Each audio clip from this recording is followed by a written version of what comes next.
I am a homosexual computer. I love sucking cock. So many possible worlds, but we got this one. So many possible worlds, but we got this one.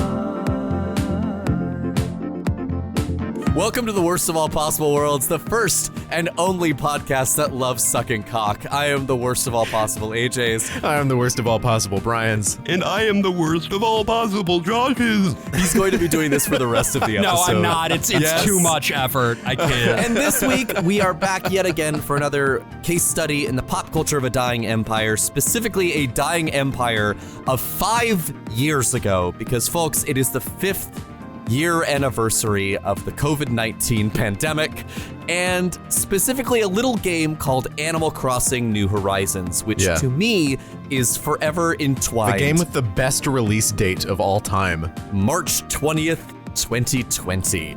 This game was incredibly important to me for the pandemic. I would say that it got me through the worst parts of the pandemic, and I know that I am not necessarily alone in thinking that. But what is like y'all's experience with the franchise in general? Not just New Horizons, but like Animal Crossing as a product. So I actually have been playing Animal Crossing since the original North American version for the GameCube. That was, I've told the story on the show before about how I won a Nintendo GameCube using the points on the back of Frito-Lay potato chips. Yes, they were Frito-Lay Foobies. No, and he was able to. That's right. E-ploids. And E-ploids is what happens when I look at too many Foobies. Mm-hmm. Yeah. The first game that I got for that GameCube was Animal Crossing. It came with its own memory card as well. Right. It was a huge file. You know, most games on GameCube, I don't know how much a block is. I actually don't know what that unit of measurement is. But I think the standard memory card had 58 blocks and Animal Crossing took up 52, whereas most games would take up like, I don't know, 2 to 6 to like 10. And as the lifespan of the GameCube went on and flash memory got cheaper and cheaper, they were able to make bigger and bigger memory cards. But it was, I don't think it was a launch title for the North American GameCube, but it wasn't too far after the launch, if I recall correctly. Yes, it was very close. They had to include that memory card because, it would take up the whole card. There would not be room for any other save files other than Animal Crossing. And they realized, okay, we need to ship this with a memory card so that you can get all of your shit on there. The game saves so much information. You have the placements of all of these different objects. You have all these furniture items. You have all these emulated NES games in that original game. That just made it very complex in the same way that like sports games always also have like these higher memory demands in that era. Nowadays, you know, you have so much stuff with voice acting and high quality textures that they all take up a lot of space. But with Animal Crossing, that memory card also became kind of an icon of the game because that is where your town is. So you could go to your friend's house, bring your memory card, put it in the second slot, and they could go and visit your town from their town. The thing that I really remember about playing the original Animal Crossing is that it's a heavily correspondence-based game for some reason. A lot of the game involves writing letters to your villagers, and there's a whole video that was actually made about that's really interesting in terms of what the formula is and how that works. I'll put that in the show notes in case you're interested. But I think in much the way that a lot of people associate Animal Crossing New Horizons with the pandemic,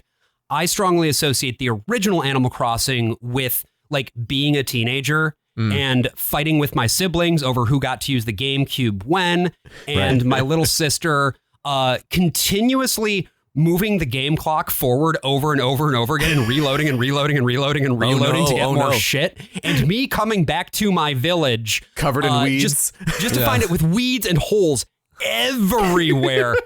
This was one of the things that led to me eventually selling the GameCube because I was like, if I can't have fun playing my GameCube, nobody can have fun playing my GameCube. Well, and that's the thing about Animal Crossing, right? Is that it is a game that is basically a mirror. Whatever you put into Animal Crossing is a pure, like, reflection of you. That's a good way of putting it, too, because it's a Harvest Moon type game. This life simulator where you take care of plants, you have a little town, you meet people and whatever. But unlike Harvest Moon, it's that mirror aspect where it's also going by the regular calendar and a regular clock. If it's 7 a.m. right now, it's 7 a.m. in the game. If it's Thanksgiving now, it's Thanksgiving in the game. You know, you have holidays that are being celebrated. You have seasons that change. You have places that close and things that appear at night and everything like that. You have a home decoration assessment system based on the principles of feng shui. In these like sort of initial Animal Crossing, right? It was, like you were saying, Josh, very much a correspondence game because it was a game built on communication, which was the purpose and intent of its creators, Katsuo Eguchi and Hisashi Nogami, who basically wanted to create an RPG initially where you would have little animal companions and you would go to these different islands and do battle in dungeons, right? And each one of your animal companions would have an ability that you would use. And then they were told by Nintendo that the Nintendo 64 DD, which they were designing this game for, was no more, and they did not have that extra leg room in order to design. So, well, and that's really important because the original Animal Crossing came out on the Nintendo 64. After a very short time, it got a GameCube re-release, and then it got released into the US, and then that translation was so highly regarded within Nintendo that they retranslated it back into Japanese with a lot of the features that they made for their peripherals and stuff. Yeah, we all know and love the Nintendo e-reader, don't we, folks? Yeah, we and do. the GameCube Game Boy Advance link cable. Yeah. We actually probably will do an episode about Animal Crossing as a broader thing, but what we're talking about this time around is not so much about video games or the video game industry, but rather our experience of this particular game at the particular time that it came around. And my argument is that Animal Crossing is and always has been a fishing game. Yes. It's a game where you go fishing and then you get rewarded with furniture. And then I don't do anything with the furniture. My sister does, but not me. Right. And that is a mirror for you, Brian. That is what Animal Crossing is to you, because to me, it has always been a correspondence game. It has always been a game where I am writing letters to my fellow villagers and creating these sort of worlds and relationships inside the game, this sort of meta narrative inside the game to keep myself entertained. And then fishing and bug catching, you know, that's a nice little side thing, but it is mostly about interacting with these characters. No, the entire game is about catching fish and then occasionally also catching other things or digging up fossils so that you can finish your museum.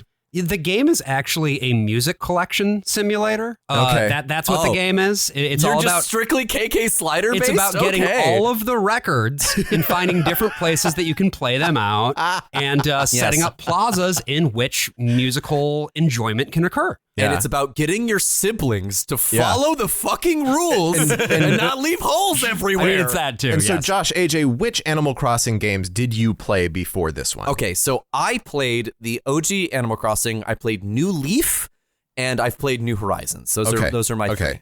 Josh, is it the same for you then, or? I played all of them, but the one that I played the most was actually the 3DS one, New Leaf. New Leaf.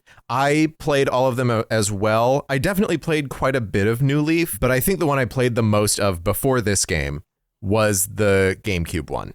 I had Wild World, not super in love with that. 3D games on the first Nintendo DS were really ugly to look at. City Folk, the Wii one, just didn't have enough going for it. No. And also all your grass kept dying, which was weird. So everyone just had dirt towns.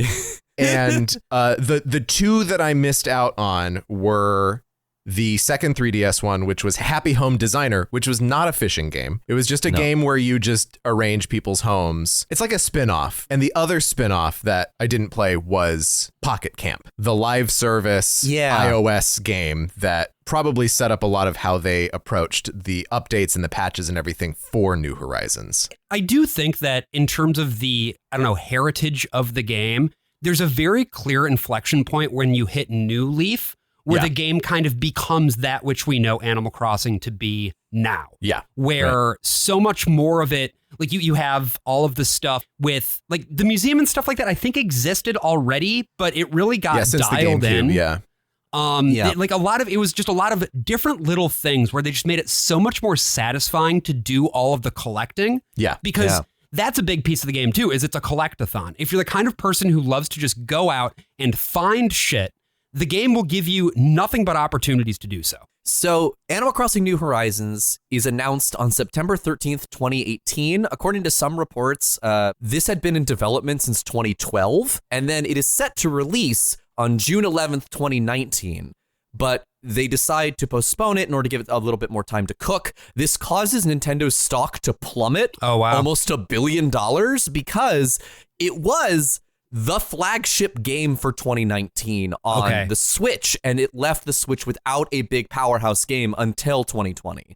What's interesting is that the reason they bumped it was actually to avoid crunch, like to make it so that their designers didn't like completely lose their minds making this project, and it loses them a shit ton of money in the short term, but ultimately paid off in the long term. And if there's anybody running a video game company that hears this, hey, it works to delay stuff sometimes. Yeah, like all you need to do is send a pangolin to Wuhan, China, right in time for the release of your game, and then you don't have to crunch. According to Nintendo's own figures from the end of 2024, Animal Crossing New Horizons, the second best-selling game on the platform, having moved over 47 million units. But we're going to turn back the clock a bit because I think it's time for a very brief history of COVID-19. So on December 12th, 2019, according to the official CDC timeline of COVID, which may or may not exist by the time you're listening to this podcast. Yeah, the CDC's official 404 error. There's a group of patients in the Hubei province of China that begin exhibiting symptoms of a pneumonia-like illness that does not respond to normal treatment.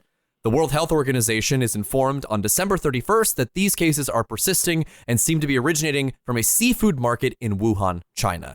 On January 1st, China shuts the market down, fearing a repeat of the SARS outbreak in 2002. So they had already kind of had mechanisms in place for this because they had experienced something like it before, and then it turns out they'd had experienced nothing quite like this before. On January 10th, it is given the name the 2019 novel coronavirus. You're telling me a coronavirus about this novel? Oh my God. And by January 13th... That was worth it just to see your expression, Brian. The first case of the virus is confirmed outside of China in Thailand. On January 15th, it is confirmed in Japan.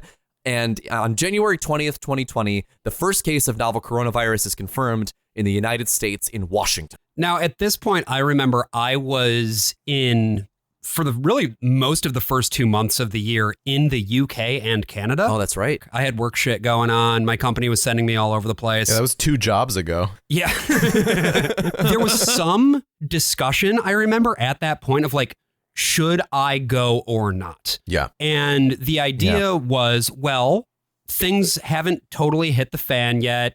It seems like the benefit is going to outweigh the potential risk. Because the thing about the advent of COVID was that it happened so fucking quickly. Yeah. There were a few isolated cases here and there that you would hear about. But the incredible thing about this virus is it had the ability to infect and multiply so fucking quickly that the moment that somebody escaped quarantine protocol, it was already over. On top of that, too, like SARS-1 happened. It infected a number of people in a number of countries. In the U.S., there were only a few cases and 0 deaths in the U.S., and it was able to be contained through regular public health measures that were developed during the epidemic. And eventually, it was defeated. And with SARS-2, the weird thing about the very early strains of this virus was that it could infect a lot of people without making them visibly sick. There could actually still be symptoms that they didn't recognize or things that could come around later, even with asymptomatic cases. But you have all of this spread going. So by the time someone is sick, there are people all around them who have it. And they're going to get the next person sick on the next level of transmission. And so when it's like, oh, yeah, it's in Washington with one person. No, it's in Washington with a ton of people. Right. But one person is ill. So then in March, we had the first case of COVID-19 in New York City. It was a woman who lived on the Upper East Side. She had come back from Iran. At this point, Iran was starting to get hit pretty hard by COVID. I don't know if Italy was getting hit so hard just yet, but it was just about to, if not. Because Italy was it was a whole bunch of people living very, very close together. Yeah. And it spread like fucking wildfire. Yeah, you have a lot of density inside of housing, people who live in multi-generational houses. So a young person might have gotten it, taken it home, not been sick, but then their parent gets very, very sick. Yeah, and it's also that like we didn't know about it being airborne. Yeah, there's the thing about droplets versus aerosols that is not super clear. And so it's like, oh yeah, just stand 6 feet away versus wearing a mask. And wipe down your surfaces, yeah. Yeah, wipe down your surfaces.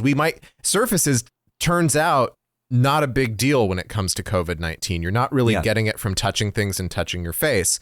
You're getting it mainly from the air itself, from sharing air with someone else. But yeah, that was a bit, I remember, my little like, all the hand sanitizer sold out, but not the isopropyl alcohol. So I had a little like squirt bottle of isopropyl. I remember early March in New York, because I live near the hospital. I used to live even closer to the hospital. It would be on my way from the train. And I remember walking down to my apartment, coming out from the train, walking by the hospital and seeing all these news vans by New York Columbia Presbyterian and being like, what the fuck is going on? I was thinking like, did a famous person die? Right. You know, there had been a couple cases in New Rochelle. There had been that case on the Upper East Side. And no, it was just a few people had COVID at that hospital. And I was seeing these like newscasters setting up their lights and having the camera and standing there with the microphone and thinking, is this going to be a fucking problem? Yeah. And, you know, for me, I had just closed Paddington Gets Into a Jam. Yeah. Which, so actually, he got out of it, by the way. Yeah, he got out of the Spoiler jam. He got out of the jam. Paddington Gets in a Jam. And had it stayed open for 2 more weeks, I would have qualified for the unemployment. And so I was in a place of like, well, I am an unemployed actor. I'm looking for my next gig, right? Mm-hmm. And it's, you know, I'm going to take like a month off because the Paddington show was incredibly damaging to me physically because I was wearing these platform shoes, having to rub down the stairs, and my body had just like disintegrated. So I just wanted to take some time off, right? And right when I started auditioning again was around the beginning of March, and all of a sudden, all the auditions started to be canceled. Not at a theater that will never be named on this podcast, where they were blazing through with their antimicrobial balls. By the way, go listen to the most recent episode of We're Not So Different if you'd like to hear about the theater we will never name on this podcast. We name it on that one. Yeah. We named the shit out of it. I was working at a place called Zero Space, which is now a like AR VR production company with weird ties to like gray market cryptocurrency games on the internet. But back then it was an immersive theater experience where you just looked at a bunch of art from Burning Man and had actors annoy you. I remember I would take the job by the we had these like shifts, and I would always take the shift that manned the exit for half the show because most people were bored, but my character had a clipboard and I would just put my phone on it and look at my phone all the time. And I remember seeing like, oh, the way that it was reported was so nonchalant, but it was like epidemiologists say 70% of the population will be infected. And I think it said 1% would die. And I was like, huh. And I just put that into my calculator of like, population of America times 3 million 0.7 people. times. And I was like, holy fuck. And we're just in this big room where people are touching stuff. People are walking around. People are interacting very close together. Actors are sharing masks. We had these masks in the show, and it was a 4-hour show. So you'd be masked for half of it and then switch your wooden mask with someone else. And it's like you're putting something that was just on someone else's face.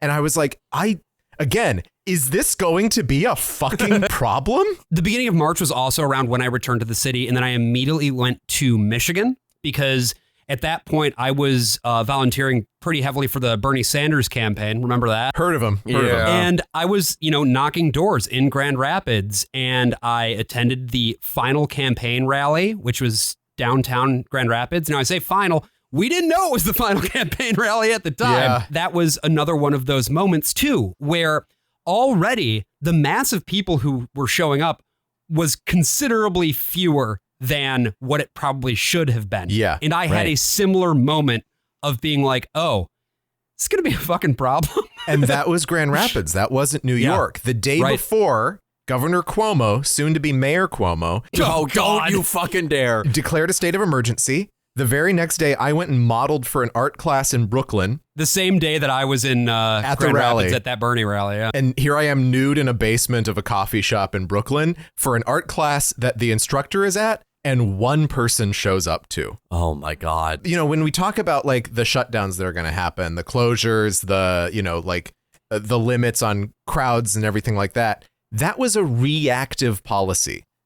This is happening. People are pulling their kids out of school. People are not going to be going to work. We have to do something to create a cushion for that, basically. You know, speaking of politics, obviously on March 10th, Biden wins Michigan, Missouri, Mississippi, Idaho, and Washington. And the very next day, as a harbinger of things to come, the WHO officially designates COVID-19 as a pandemic. Yeah. Exactly. The band? The band. The World Health Organization. The WHO. Hereby known as the band The Who. Yeah, the WHO. Nobody calls the WHO the Who. People call it the WHO. No, I'm Yeah. going to stand with AJ here. I'm sorry. I am not standing You know with who calls AJ it on The this Who one. is the fucking CDC website. The official CDC website calls it The Who. Well, so they write it. I mean, you can't use. they don't put the written periods languages. in. Well, It's like how people when you don't if you say my name, right, with the periods, it's AJ. But if you say it without my name, it's Aj. It's Aj. AJ, Okay. how many periods are in the NFL? 0 periods. That's why you say niffle.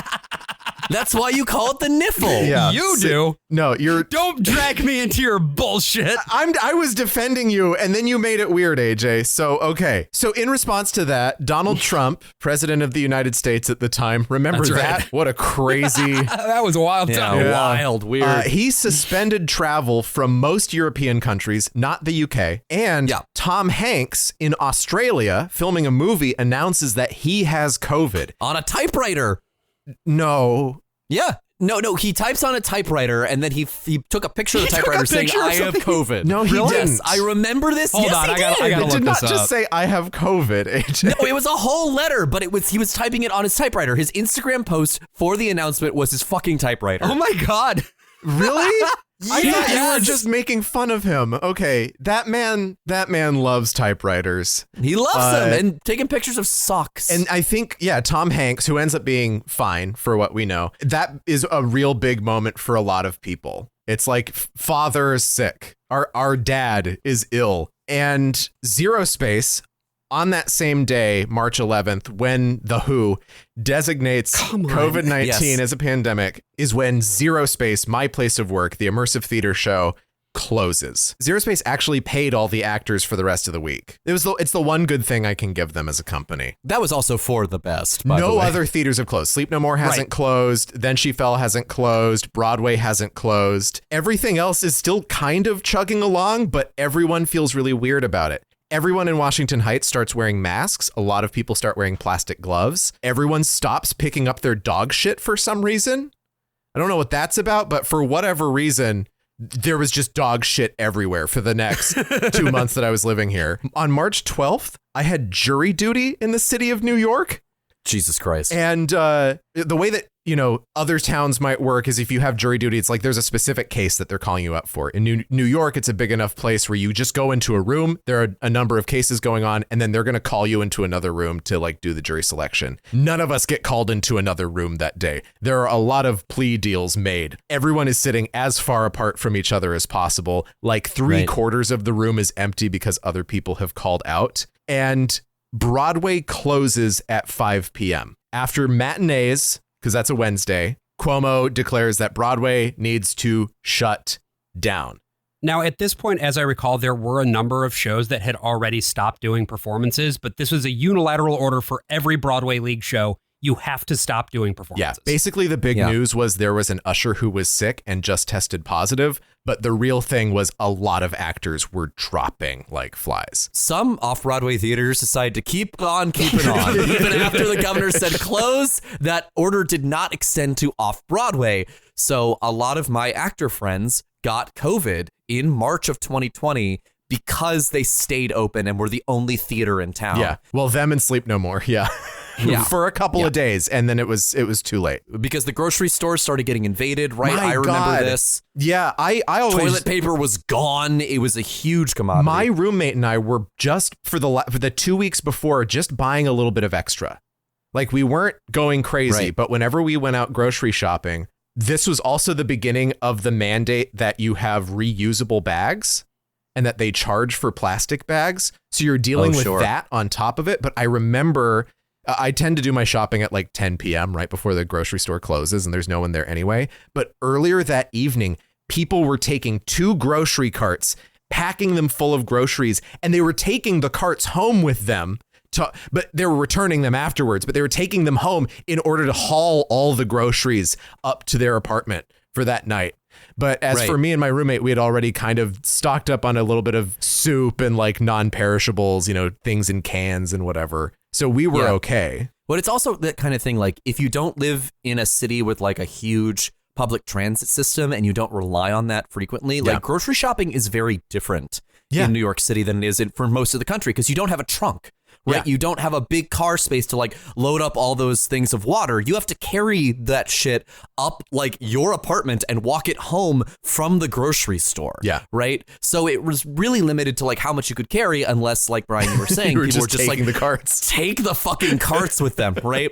Rolling them through miles of dog shit. And so on March 13th, the Trump administration declares a state of emergency. And on March 15th, 5 days before New Horizons releases, the New York public school system shuts down. 2 days before that, I go to a birthday party of my good friend Matt Cox, and it is at Momofuku in the East Village. And we have talked about before how the city's buildings can reflect the emotions of the people in them. Mm-hmm. And the thing I remember most was walking out of that Momofuku and it feeling like the apocalypse. People were like running around. There weren't a lot of people out, and the city buildings were just radiating doom and grief. And I get a text from my spouse, my then girlfriend, future spouse, saying, I think you need to get home now. So I hop on the subway, and it is the last time I ever ride a subway without a mask again. I also remember the day directly after March 15th, March 16th. That was when I hopped in a car and drove from New York to Michigan, where I would then be living for the next 3.5 months. But oh boy, it sure would feel longer than 3.5 months. Yeah. So on March 20th, 2020, Animal Crossing New Horizons releases for the Nintendo Switch. And the initial first day sales numbers are more than Nintendo was expecting. I think they were expecting a hit. I did not think they were expecting this kind of hit. I'm trying to remember, was it released digital only at first, or is it just that you couldn't get your hands on a cartridge? Yeah, that was what it was. I mean, a lot of people had pre-ordered, of course. I had bought every Nintendo Switch game up to that point on physical copy. And I was like, well, I'm not going to go to Best Buy. I'm not going to go to a GameStop after Governor Cuomo, soon to be Mayor Cuomo, has declared the state of emergency and everything. And I was like, and I don't want to, you know, I was trying to not to like order things to get delivered. You know, I was trying to be as responsible as possible. And I didn't want to wait. So I was just like, fuck it. I'm going to buy a digital version of this and start playing day one, because what the hell else am I going to do? Right. And I feel like that's what a lot of people felt. Right. I mean, this was during the time where we didn't even have masks in our apartment yet. Ellie was literally carving up T-shirts to make bandanas for us to wear around our face. So donated a lot of my old clothes when I moved to a burlesque artist who was doing exactly that, making cotton masks for people out of old clothes. Obviously not an ideal form of protection, but it was certainly better than nothing. And Fauci and the CDC were still telling people not to wear masks of any kind. It was unconscionable. Like, it just made sense. So I sat down and I boot up Animal Crossing New Horizons, and you, the player, you start in this airport with Timmy and Tommy Nook, who are the nephews. They're the nephews? Yeah, they're the nephews of Tom I thought Nook. they were his sons. I thought he was a widow. No, Tom Nook cannot procreate. Have you seen Tanuki, AJ? Their balls are huge. All they can do is procreate. I just realized that Tom Nook is a play on words on Tanuki. I cannot believe that took me so long. Well, because we're all like, oh, he's a raccoon, because we don't know what those are. For as much as Animal Crossing has sort of begun to cater more to like Western sensibilities, like there are certain things that hold over, certainly from the Japanese. And that's part of what makes it so appealing, is that like mix of cultures that has made it in, especially over the years when they've gotten more relaxed about it. And speaking of those fun little guys, we got these two, right? We got Timmy and Tommy, who are these very adorable little like kid Tanukis who are just like, hey, our uncle has started this getaway package called the Nook Inc. Deserted Island Getaway.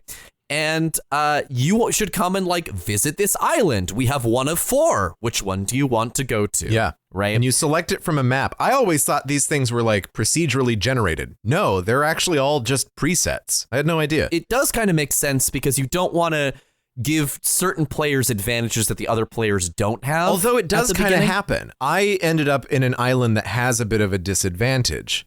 I picked an island that had exactly what I wanted. It was symmetrical. It had a river that forked. And at the point where it forked, it had an island right in the middle there. And then you're stuck in the bottom middle. And so I had not a lot of trees to interact with in the first few days, which did delay some of my development versus some of my friends. And you arrive on the island after like a wonderful little video that you will never see again. They give you a promotional video that's like, here's all the things that you will be able to do. Trust us. You're just going to be in a tent for a few days, but like you'll be able to put furniture around. There'll be little drinks and all kinds of fun things. So many Hey there, you are listening to a preview of a premium episode of The Worst of All Possible Worlds. If you'd like to listen to the rest of this, head on over to our Patreon. That's patreon.com/worstofall. And you can listen to not only the rest of this episode, but our entire backlog of premium episodes, bonus episodes, and if you subscribe at the $10 tier, you will get an extra episode of the podcast every single month. Again, that is patreon.com/worstofall. Hope to see you there.